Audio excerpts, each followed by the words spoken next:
Quase que eu não levanto, né? O jovem, eu falei, não é comigo não, é o outro. Abra sua Bíblia aí, por favor, no Evangelho de João. Evangelho de João, capítulo 14.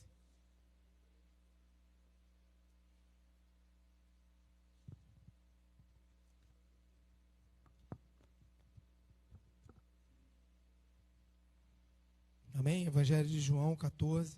Se puder tirar o grave para mim. Quase todo. Não sei como é que funciona. Que eu estou com probleminha aí nas cordas vocais. Então daqui a pouco a voz vai ficar ainda mais rouca. João, Evangelho de João. Capítulo 14.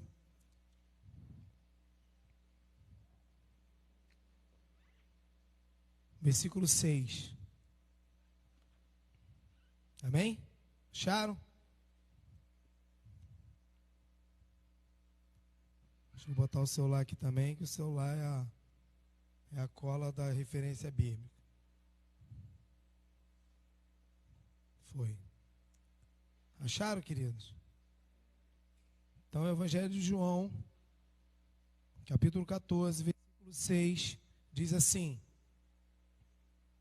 Então respondeu Jesus: Eu sou o caminho, a verdade e a vida.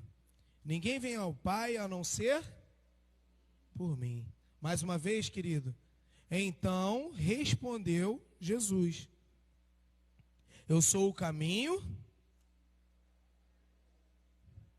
De novo, querido, eu sou o caminho. Ninguém vem ao Pai a não ser por mim. Amém.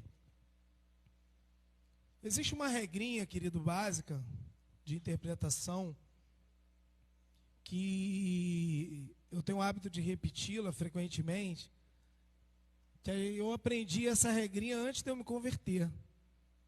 Eu tenho um tio que ele é um pastor batista e ele, com o intuito de me evangelizar, ele pedia que eu lesse a Bíblia frequentemente, fazendo algumas perguntinhas para interpretar a Bíblia.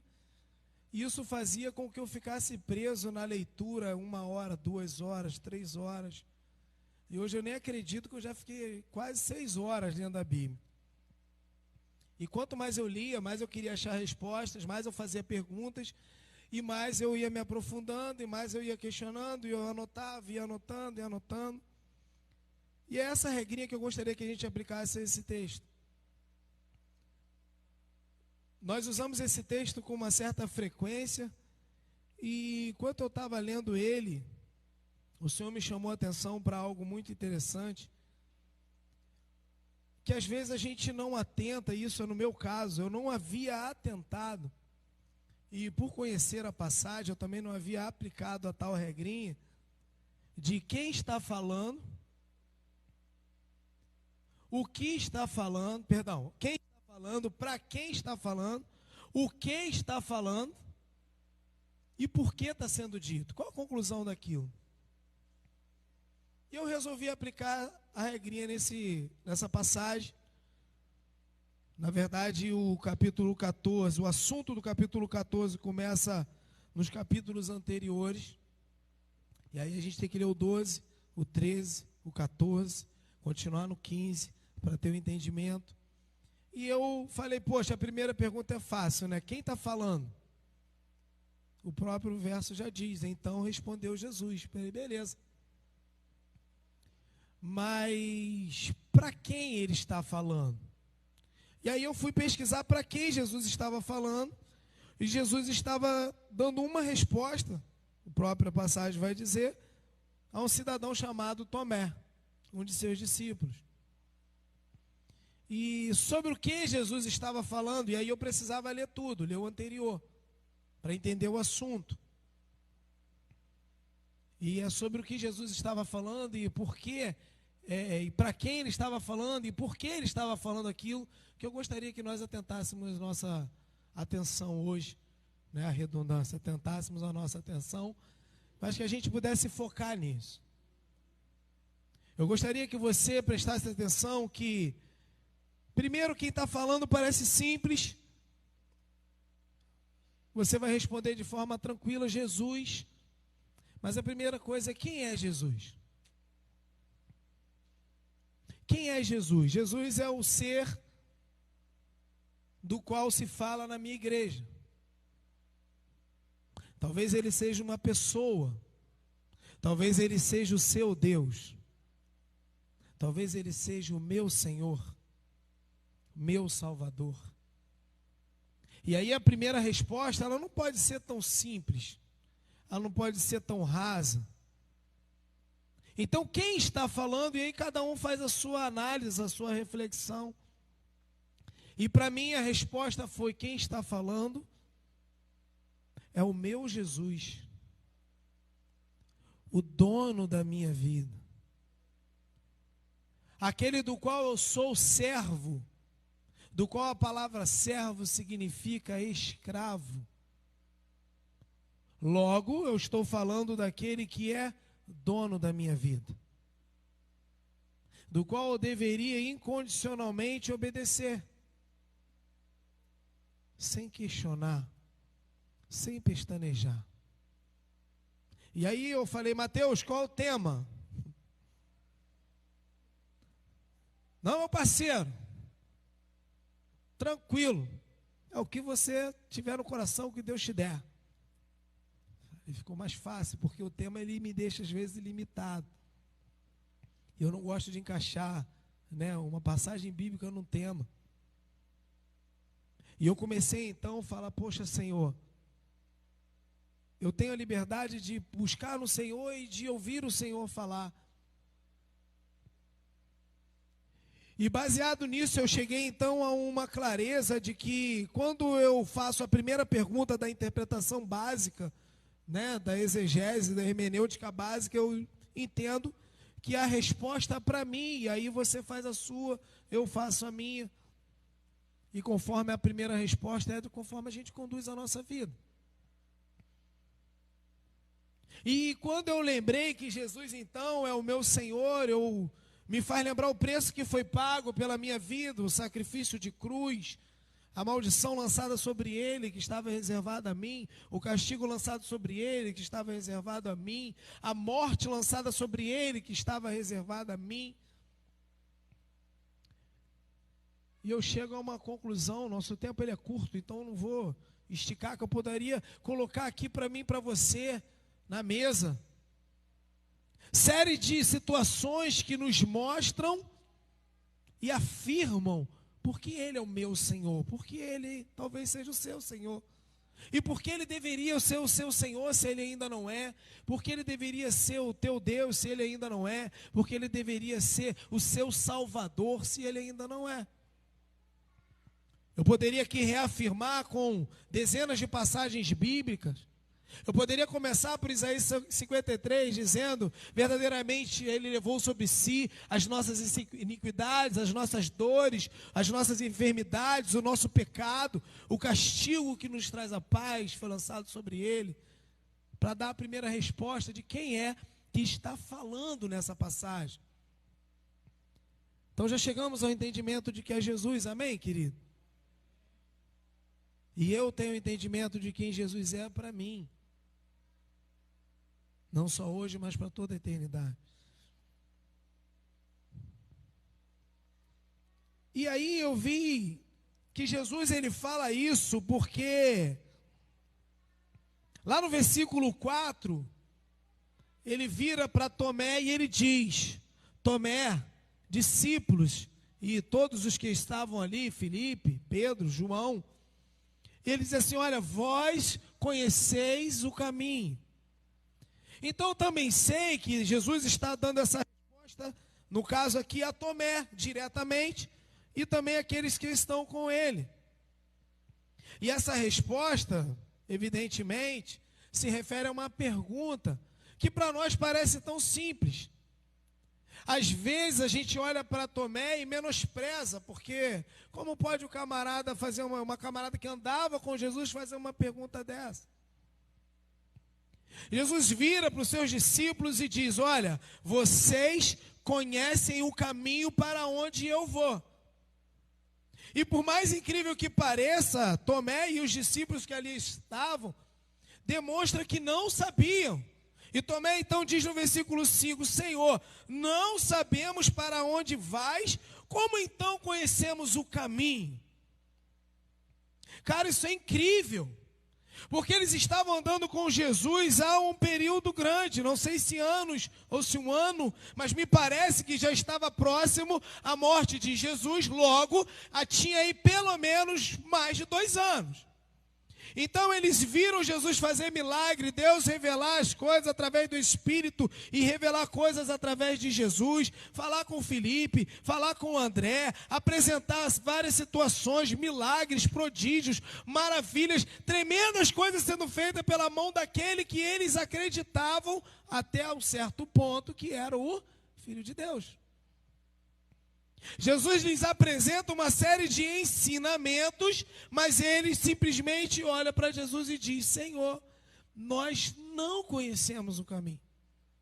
E aí, querido, você pode olhar para Tomé como uma pessoa incrédula. Eu prefiro olhar para ele como alguém sincero. Que com a pureza do coração dele, com a sinceridade, ele vira para o Senhor e diz, Senhor, nós não conhecemos o caminho. E muito provável, estou conjecturando, que os outros discípulos também não conhecessem. Porque senão Pedro, o antecipado, não é isso, sanguíneo, ele teria falado, você pode não conhecer, Tomé, mas eu conheço. Mas me parece que todos consentem com a afirmação de Tomé. Logo, então a gente entende que Jesus, ele responde para Tomé, ele fala com quem? Com Tomé e seus discípulos, porque ele conjuga no vós. E aí a gente chega à terceira pergunta, sobre o que ele está falando? Qual é o assunto que Jesus está falando? É simples a gente chegar aqui e falar, Jesus disse, eu sou o caminho, a verdade, a vida, ninguém vem ao Pai a não ser por mim, e eu te apresentar que Jesus é o caminho, que Ele é a verdade, que Ele é a vida, mas Ele não estava nessa circunstância, nesse ato, Ele não estava apresentando o caminho, a verdade, a vida, afirmando isso para os ímpios, Ele estava afirmando para aqueles que andavam com Ele e ainda assim não conheciam. Aqueles que viram Jesus fazer milagres e maravilhas e ainda não o conheciam. Aqueles que expulsaram demônios em nome do Senhor e não conheciam.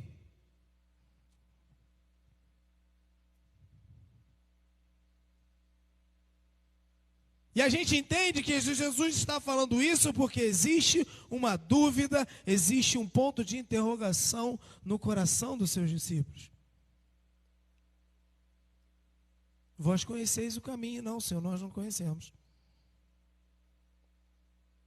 Mas eu estou há tanto tempo com vocês, eu estou falando, se vocês conhecessem o caminho, vocês entenderiam. E Jesus começa pacientemente a explicar. E sobre conhecer, querido, é algo tão interessante. O pastor Léo, ele uma vez falou que eu sou o cara do dicionário. Porque eu gosto do dicionário. Eu gosto de entender o significado das palavras. E uma das definições para a palavra conhecer é se relacionar. É ter um relacionamento. E o capítulo 13, 14, 15, 16, parece que Jesus ele foca em mostrar para os discípulos a respeito do que é ter um relacionamento. Então ele diz, vós conheceis o caminho. E eles dizem, não, Senhor, nós não conhecemos. Então Jesus diz, olha, vocês se relacionam com o caminho. E ele disse, não, Senhor, nós não nos relacionamos com o caminho. Eu vou focar numa única definição, relacionamento. Tem várias, mas eu quero abordar só essa. Então o relacionamento também é conhecimento. Por isso se deve namorar e não casar diretamente, né? Se deve não. Aconselhamos que não se faça um casamento precipitado, porque você deve conhecer. Tem um temperamento, tem caráter. Assim, sempre aconselhado, não é isso? Para os jovens, para as irmãs solteiras, para os irmãos solteiros. E aí, às vezes, se antecipa, quebra a cara, mas não é assunto dessa noite, é outro. E o Senhor, Ele trata de uma forma específica, trata o relacionamento com Deus, com Ele, com o que Ele explica, com o que Ele ensina, de uma forma íntima e, por que não dizer, também de uma forma condicional. Porque Ele diz, se vocês me conhecessem, se vocês me amassem, se vocês me amarem, e Ele usa o se diversas vezes. Porque existe uma condição de você saber se você realmente se relaciona com Ele, se você o ama, se você crê. E esses capítulos tratam disso de forma muito clara e muito íntima. Então, relacionamento, conhecer não é só saber, mas é também relacionar-se. Então, Jesus está falando, olha, vocês se relacionam com o caminho. E ele disse, não, Senhor, nós não nos relacionamos. Estamos com o Senhor, mas não entendemos. E aí Tomé caminha com o Senhor, mas ele não conhece. Filipe caminha com o Senhor, mas também não conhece. Judas caminha com o Senhor, se relaciona com ele, mas também não conhece, a ponto de traí-lo. Versículo 8, versículo 22. Pedro, no finalzinho do capítulo anterior, Pedro vira para o Senhor e fala, Senhor, eu vou te seguir onde o Senhor estiver, eu estou pronto, fica tranquilo, estamos juntos. Jesus fala assim, estamos juntos? Não, Pedro, não estamos juntos. Você vai me negar antes que o galo cante 3 vezes. E aí, querido, eu quero abordar que a gente tem que aprender um pouco mais sobre se relacionar com o Senhor. Porque é muito complicado quando a gente cumpre tarefas, quando a gente faz coisas sem se relacionar com o Senhor. Então a gente só cumpre tarefa. E às vezes a gente acaba achando que a gente está no caminho, que a gente crê no caminho, que a gente se relaciona com o caminho. Mas pode ser que a gente acabe ficando à beira do caminho. Pode ser que quando Cristo voltar a gente fique pelo caminho. E a gente não tenha achado o caminho. Acontecem muitas coisas nos nossos dias, nos nossos relacionamentos terrenos, no nosso relacionamento de igreja, trabalho, que podem ofuscar o nosso relacionamento com o caminho, nosso relacionamento com o Senhor. Ele disse, eu sou o caminho, então o relacionamento com Ele. E temos que ter a sinceridade, a hombridade de virar para o Senhor, nos prostrarmos e dizer, Senhor, eu não conheço o caminho. Tanto quem já está com o Senhor, quanto quem ainda não está com Ele. Senhor, eu não conheço o caminho. Nos mostra o caminho. Eu quero saber o caminho.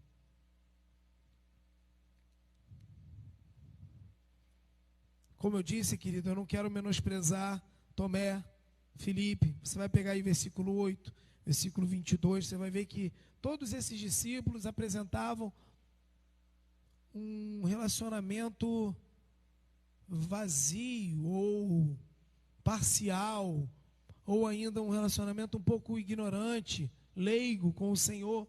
E eu não quero aqui menosprezar Tomé, menosprezar Filipe. Como eu disse, eu prefiro olhar para as pessoas com bons olhos, porque se nossos olhos forem bons, todo o nosso corpo será bom. Então eu prefiro ver Tomé como um camarada sincero, não como um incrédulo. Nós, os evangélicos ou os de outras religiões que leem a Bíblia, rotulamos Tomé como um incrédulo. Mas provavelmente, se ele não tivesse tocado na ferida de Jesus, sentido a ferida, nós não afirmaríamos que Jesus ressuscitou.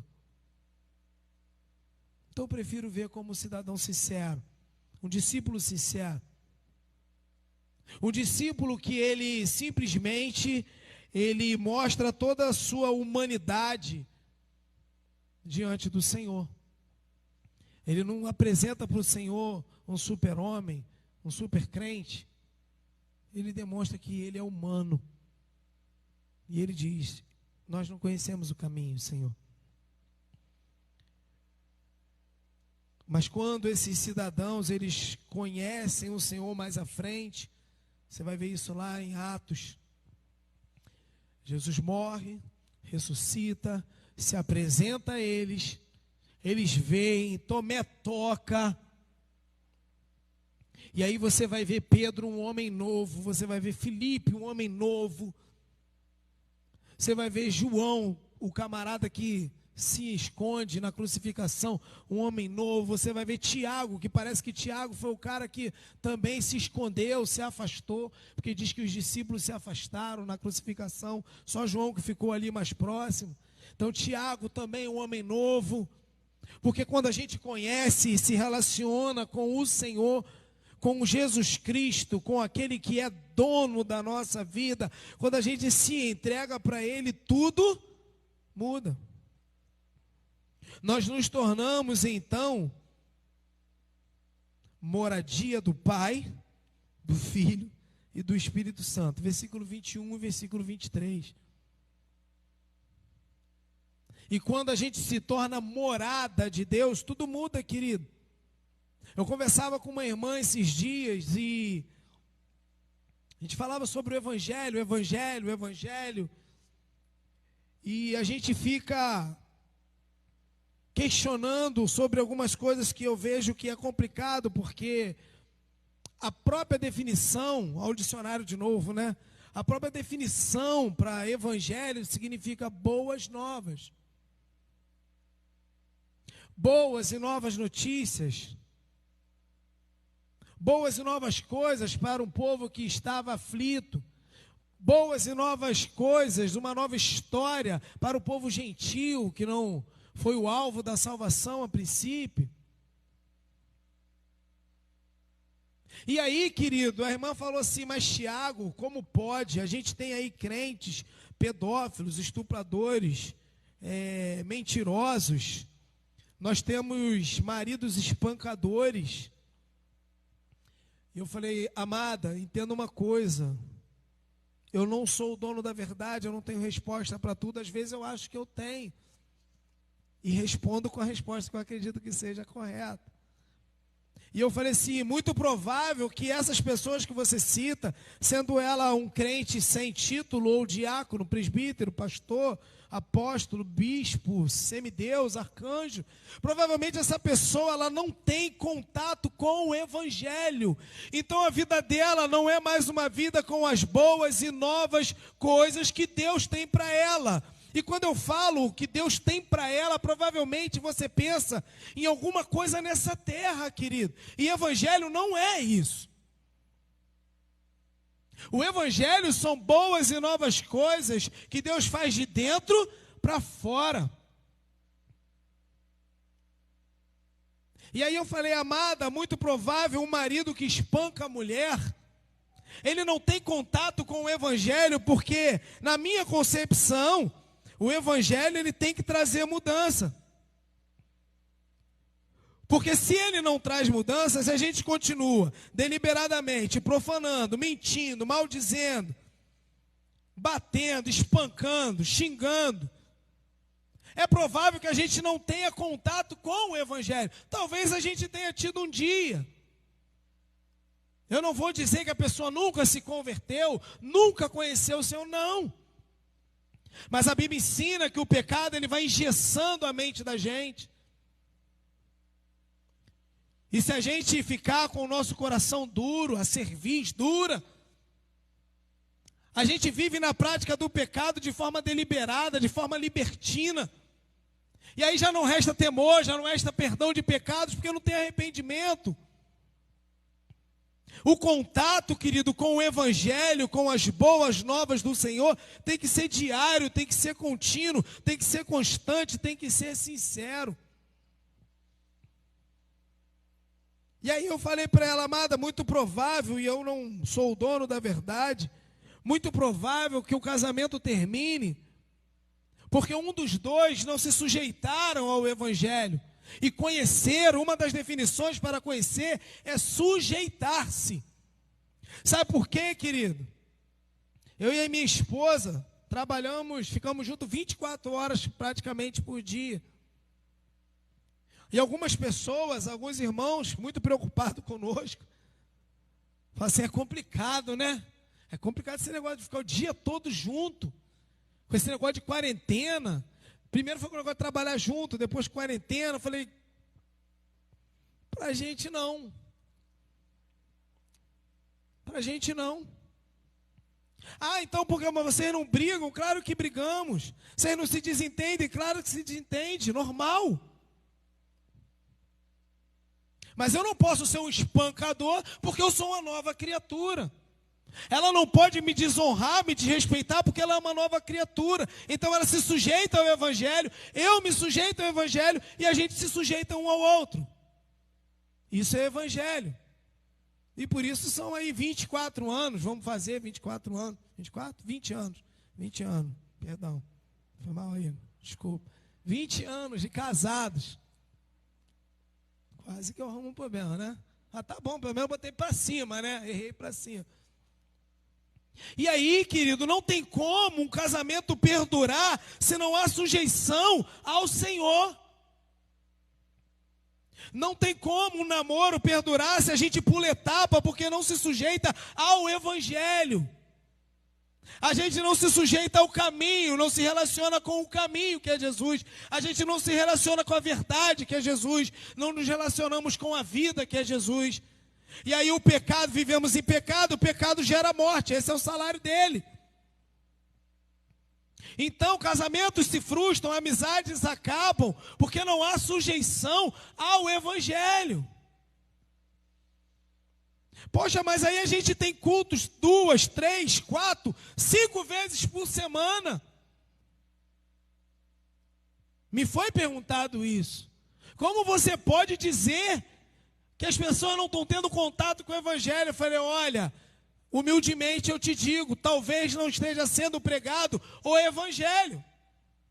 Porque, querido, o Evangelho ele traz, eu fiz questão de anotar, porque eu sou meio esquecido. O Evangelho ele traz a nós obediência, mudança, ele traz conflito. Quando eu leio lá Jesus falando: bem-aventurados são os pobres de espírito. Beleza, eu não sei o que é pobre de espírito, então eu passo batido. Quero nem saber. Se eu não procurar saber, provavelmente eu não vou saber muito bem mesmo, vai passar. E aí eu não vou estar conhecendo o Senhor, conhecendo o caminho, mas tudo bem, esse a gente pula. Mas aí Jesus diz assim: olha, felizes são aqueles que são pacificadores. Olha aí, agora deu ruim.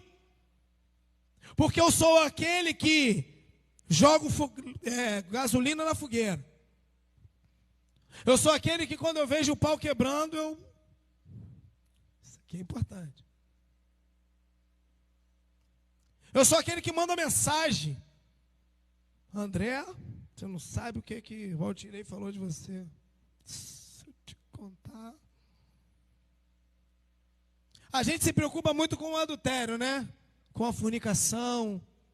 Não é isso? Também deve se preocupar.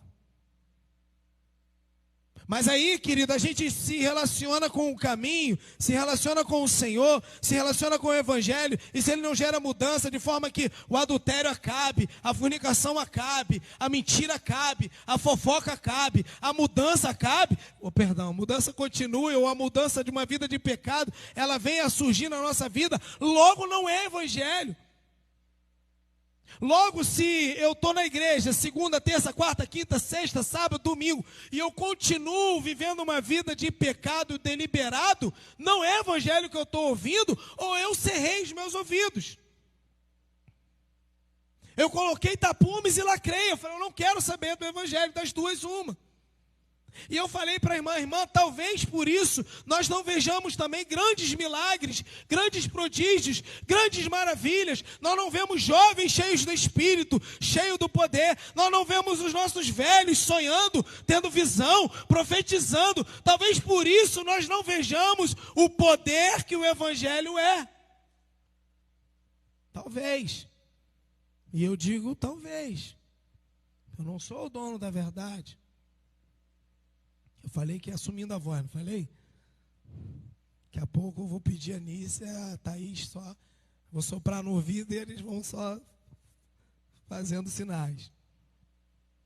E aí, querido, o Evangelho ele tem que gerar em nós um conflito. Quando eu leio lá, bem-aventurados são os mansos, se isso não vier de encontro à minha natureza, então, querido, eu cerrei os meus ouvidos, ou o que eu tenho ouvido dentro da igreja não é Evangelho.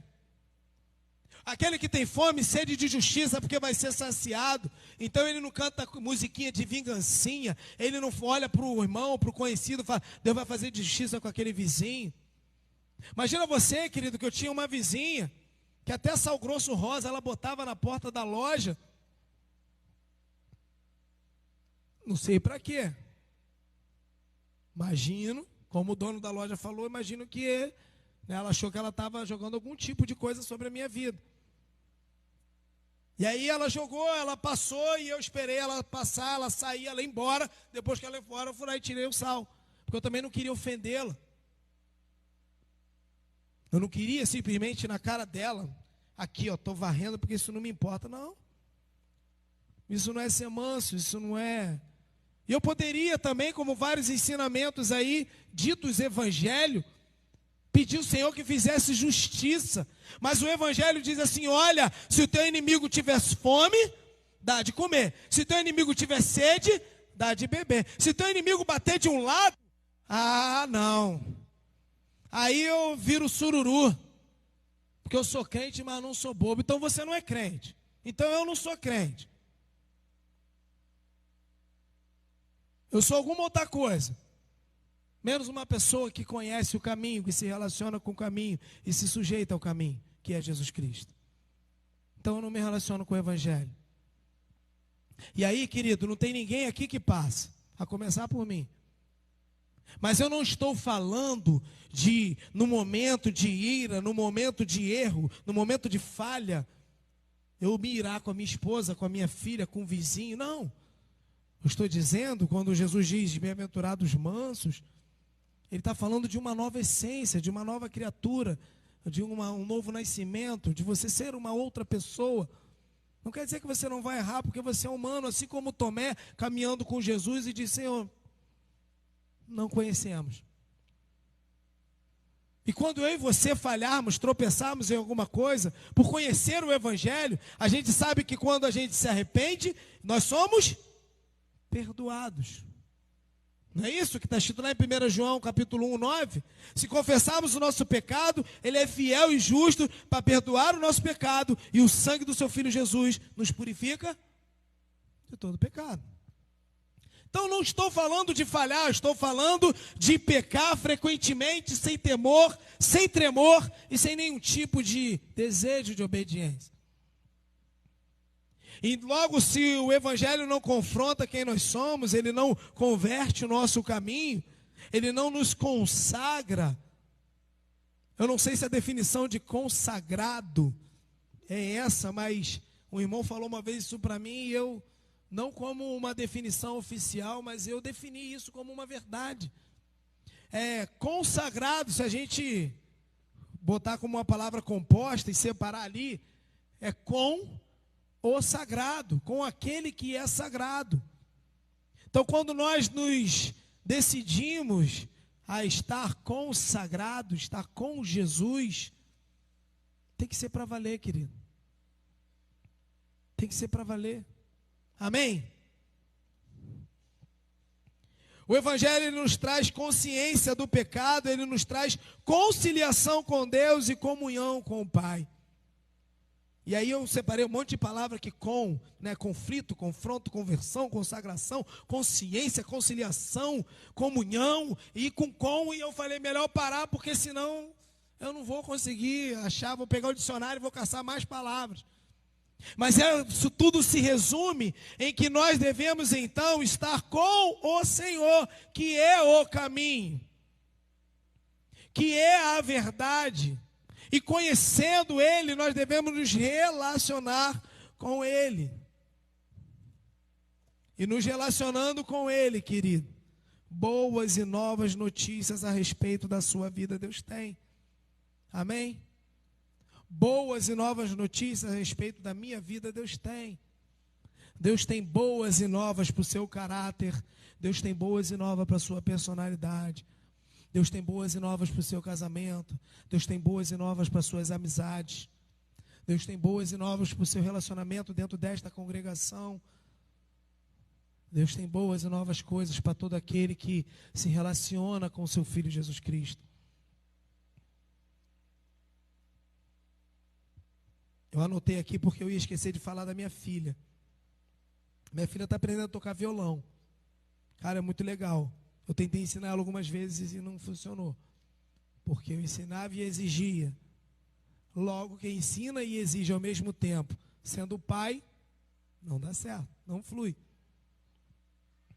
E ela desistiu, depois ela quis teclado, e depois ela pediu para eu ensinar teclado. Eu falei, eu não vou ensinar porque a gente vai ter problema de novo, não vai dar certo. E aí ela cismou um dia, chegou em casa e falou assim, pai, me ensina violão de novo? Eu falei, vou te botar na aula. Quer fazer violão? Vou te botar na aula. E ela está fazendo a aula. E ela também está no grupo de pré-adolescentes e jovens. E ela está cantando, ela está ajudando na ministração do louvor. Os jovens fazem o louvor e ela ajuda na ministração do louvor. Ela canta e ela está puxando, ela está solando. E ela é muito elogiada lá pelos jovens, é elogiado pelo líder dos jovens, e é elogiado pelas pessoas da igreja, e é elogiado também pelo pai, né? Lógico, evidentemente eu não ia deixar de elogiar. Mas não elogio porque passo a mão não, porque realmente ela está fazendo tudo direitinho. Se a gente estivesse fazendo errado, eu ia elogiar do mesmo jeito. Mas tudo bem. E aí, eu sou muito criticado pela forma que eu educo a minha filha. Tem irmãs que falam assim, fala para ela parar de me chamar de senhora. Eu falei, eu não. E eu te digo mais, você vai falar para ela não te chamar de senhora e ela vai continuar chamando. Aí eu falo assim, filha, pode chamar, ela quer que chame de você, chama de você. E ela olha para mim e fala assim, eu não. É senhora, senhor. Filha, você já leu o 1 João capítulo 5? Não, pai. Está esperando o quê? Você tem que ler o 5, fazer um resumo e me entregar. São 20 linhas só. O resto do dia é seu. Ah, tá bom, pai, vou fazer. Também não tem atrito, não. Aí ela vai, faz o resumo, entende, pá, ela entende, passa para mim. Às vezes eu acrescento alguma coisa, a maioria das vezes não. E aí ela falou, pô, pai, por que o senhor faz isso comigo? Por que o senhor manda eu ler a Bíblia? Eu falei, porque você passa o dia inteiro, você não ouve um louvor, você não lê um texto bíblico, se eu não te mandar. E aí, filha, o que mais importa para mim não é se você canta bem. Não é se você toca bem. Não é se as pessoas olham para você e te veem como uma menina espiritual. Eu quero saber se você conhece o Senhor. Eu quero saber se você conhece o caminho. E se Jesus virar para você e disser, você conhece o caminho, Carol. E ela, será que ela vai virar para o Senhor e vai dizer, sim, Senhor, eu conheço o caminho. E eu sei para onde o Senhor foi. E eu sei que o Senhor vai vir me buscar. Eu sei que o Senhor foi para um lugar onde há muitas moradas. E o Senhor foi preparar um lugar para mim. E eu sei que se eu te amar, Senhor, como o Senhor disse, o Senhor, o Pai e o Espírito habitará em mim. Eu quero que você tenha esse tipo de resposta. Se você realmente conhece o Senhor. De vez em quando, né? Eu faço igual Jesus. Eu viro para ela e falo assim, filha, o que foi, pai? Do nada, assim. Você ama o Senhor, filha? Ai, pai, de novo, essa pergunta de novo, filha. Você ama o Senhor? Você já se fez essa pergunta? Eu amo o Senhor. Filha, você conhece o Senhor? Filha, você crê realmente em Jesus Cristo? Eu vou andando com ela de bicicleta, às vezes eu paro ali no piscinão, fui lá no Portinho, o pessoal chama de Portinho, acho que é isso. Muito bonito, você entra ali no piscinão, se enche de repelente, vai lá beirando o muro da SEDAI, e ali tem um portinho, né? E a paisagem é muito bonita, a gente estava ali tirando foto. E eu falei, tá vendo, filha? Criação de Deus. Toda a terra está cheia da glória de Deus. Quando você olha isso aqui, você vê a glória de Deus.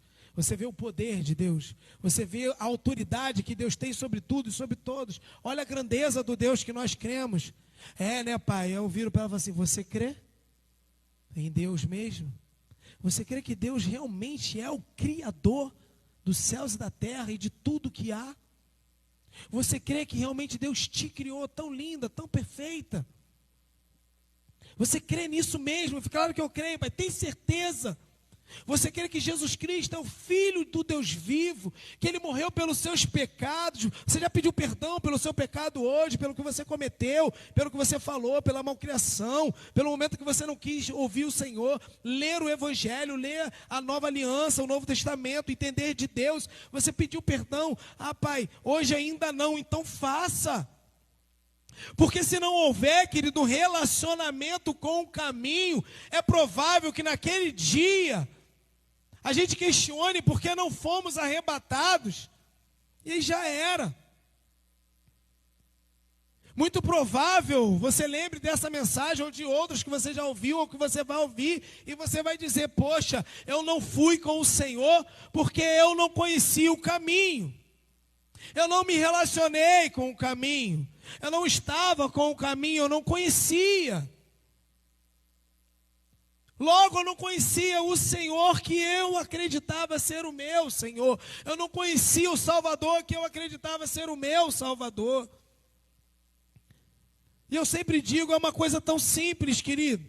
Jesus começa a mensagem dizendo, arrependei-vos porque é chegado o reino dos céus. É só um coração contrito e quebrantado, humilhado diante dele, arrependido, é só isso.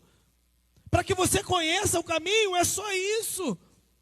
É só você olhar, ler as alianças do Novo Testamento, ler o Evangelho, e você dizer, eu ainda não sou assim, Senhor, e eu me arrependo, porque eu não sou manso. Eu sou o sururu. Ah, Senhor, eu não sou humilde. O Senhor rejeita os humildes, mas rejeita os soberbos, mas dá graça aos humildes. Poxa, Senhor, falta humildade em mim. Eu ainda não conheço esse caminho da humildade. Muda. Eu me arrependo, é só isso. É difícil, querido. É difícil. Sim ou não? Claro que é, querido. Claro que é. Porque a nossa carne, a nossa essência, ela é soberba, ela é arrogante, ela não se humilha, ela não se curva. Por isso o Espírito Santo habita em você, amém, querido? Por isso no capítulo 14 ele diz, eu vou para o Pai, mas não vou deixar vocês órfãos, vou enviar outro Consolador. Ele estará convosco, ele habitará em vós, ele vos ensinará, ele vos fará lembrar de todas as coisas que eu vos tenho dito. Ele vai convencer o homem, e o homem é em você. Ele vai convencer o ser humano do pecado, da justiça e do juízo. Então, se não estamos sendo convencidos do pecado, da justiça e do juízo, logo não estamos nos relacionando com o Evangelho. Não estamos nos relacionando com o Senhor que é o caminho. E eu quero fechar, querido, com essa passagem. 2 Pedro 3,18 diz, antes crescei na graça e no conhecimento de nosso Senhor e Salvador Jesus Cristo. Primeira parte só do versículo. Eu quero fechar com um versículo que talvez você não tenha ouvido essa noite. Para quem eu vou passar a mensagem? Pastor Kleber? Mateus? Eu queria que você inclinasse a sua cabeça. Pode vir, Mateus. Eu queria que você inclinasse a sua cabeça, se você assim quiser, achar que deve.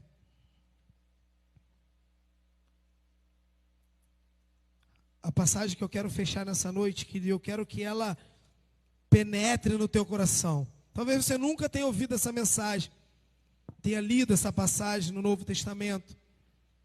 Evangelho de João, capítulo 14, versículo 23. Então, Jesus responde a Tomé, que não conhecia o caminho, que andava com Jesus, mas não conhecia o caminho. Então Jesus responde a Filipe, que não conhecia o Pai, não conhecia o caminho para o Pai. Então Jesus responde a Pedro, Jesus responde a Judas. Então respondeu Jesus: eu sou o caminho, a verdade e a vida. Ninguém vem ao Pai, porque Jesus é do céu. Ninguém vem ao Pai senão por meio de Jesus Cristo, que é o caminho. Nós pedimos isso, Senhor, que o Senhor, em primeiro lugar, quebrante o nosso coração. Que a nossa mente, Senhor, ela não seja engessada por nada, tampouco pelo pecado. Que o nosso coração seja como a terra boa, a terra fértil, que a sua palavra cai, germine e gere frutos, Senhor, e frutos que permaneçam, frutos do Senhor. Que as boas e novas que o Senhor tem para o nosso caráter, personalidade, temperamento e tantas coisas, sejam manifestas e vivas em nós. Que possamos nos relacionar com o Senhor, que é o caminho. Que sejamos santificados pelo Senhor, porque o Senhor é a verdade. Que sejamos lavados pelo Senhor, que é o verbo vivo que habitou entre nós e habita através do Espírito Santo. Que nos relacionemos com o Senhor e tenhamos vida e vida em abundância, Senhor. Que tantas as outras coisas que a gente possa ter em abundância nessa terra, seja até importante, seja até legal, mas seja pouco, Senhor. Mas que seja tudo para nós nos relacionarmos com o Senhor. E se um dia o Senhor nos disser que nós conhecemos o caminho de forma pessoal, que possamos olhar nos seus olhos, Senhor, e dizer: sim, Senhor, conhecemos o caminho, porque é o Senhor é o caminho, é a verdade e a vida. É o caminho que eu quero trilhar, é a verdade que eu quero seguir e obedecer, e é a vida que eu quero regozijar nessa terra e daqui saltar para a vida eterna, Senhor. Que possamos ter um coração humilde e quebrantado, confessando os nossos pecados, nos humilhando, e vivemos tudo que o Senhor tem para nós. Tudo que o Senhor tem para nós. Em nome do teu Filho Jesus, Senhor. Amém, Pai. Amém, amados. Como Deus é tremendo, né? Essa semana, na verdade tem 2 semanas, vou estar até cantando seu louvor agora, com quem Henrique cantou aqui na igreja. Eu tenho pensado muito sobre isso. Esse louvor diz assim: é tudo sobre você, tudo sobre Jesus, a nossa vida, o nosso caminhar. Resumindo aqui a mensagem, Jesus tem que ser o centro das nossas atenções, tem que ser o centro da nossa vida, tem que ser baseada no Senhor. E Ele é o caminho, a verdade e a vida. Não tem outro caminho, não tem outra solução para a gente chegar ao céu, a não ser ao Senhor Jesus. Pedir para a igreja estar se colocando de pé em nome de Jesus.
pés.